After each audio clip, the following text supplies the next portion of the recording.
જય માતાજી મિત્રો. તો અમારે આજે કોટરી ગામે અમારે હવન યજ્ઞનું કાર્ય અમે આદર્યું છે. તો અમારા સૌ પરિવાર વારા કોટરિયા પરિવાર સૌ અહીંયા ભેગા થયા છે. મોટા મોટા વડીલો, અમારા ભાઈઓ, સૌ બધાય પરિવાર અમે જે આગેથી મોરેથી બધા ભેગા થયા છે અહીંયા. તો અમારે આ અમીરભાઈ છે, બેન અમારે લાલભાઈ છે, દિનેશભાઈ છે, બધા ભાઈઓ અમે મળીને હકીને બધું કામ આ કરીએ. અમારે માતાજીનું કરવાનું છે પુરાપુરા દાદાને સતી માટે. તો અમારા બધા ભાઈઓને એવી વિનંતી છે તો બધા ભાઈઓ આવો ને આપણે કામ કરીએ સૌ મળીને ભેગા થઈને. તો અમીરભાઈ આપણે યજ્ઞ કરવાનું છે. તો આયોજન આપણે કઈ રીતે ગામે યજ્ઞ કરવા માટે થઈને બહોળી સંખ્યામાં ઉપસ્થિત રહ્યા બધા, અને દરેક 40 થી 42 ગામની અંદરથી સંખ્યાઓ એક ગામની અંદરથી 2, 4, 10 જણા બધા ઉપસ્થિત રહ્યા.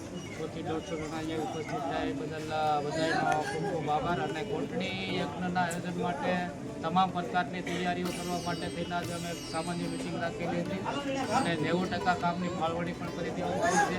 અને સુરતથી અમારે એક યુવા ગ્રુપ વાળા કોટડિયા પરિવારનો તેમનો મોટો ફાળો છે અને એમની મહેનત પણ ઘણા સમયથી સતત 1 વર્ષથી મહેનત કરતા રહે છે અને કરે છે અને દિલથી કરે છે.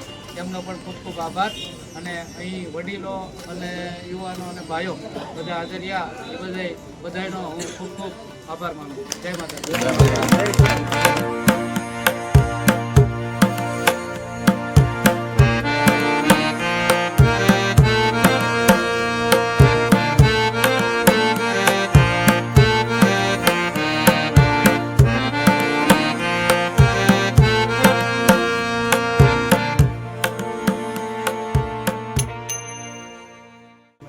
ભોજન લઈએ છે અમીરભાઈના ફાર્મ પર મીટિંગ માતાજીના યજ્ઞની ગોઠવી હતી. અત્યારે અમે ભોજન લઈએ છીએ. માતાજી બધા ભાઈઓને અમારા વાળા કોટરિયા પરિવાર આખું પરિવાર બધા અત્યારે ભેગા છે.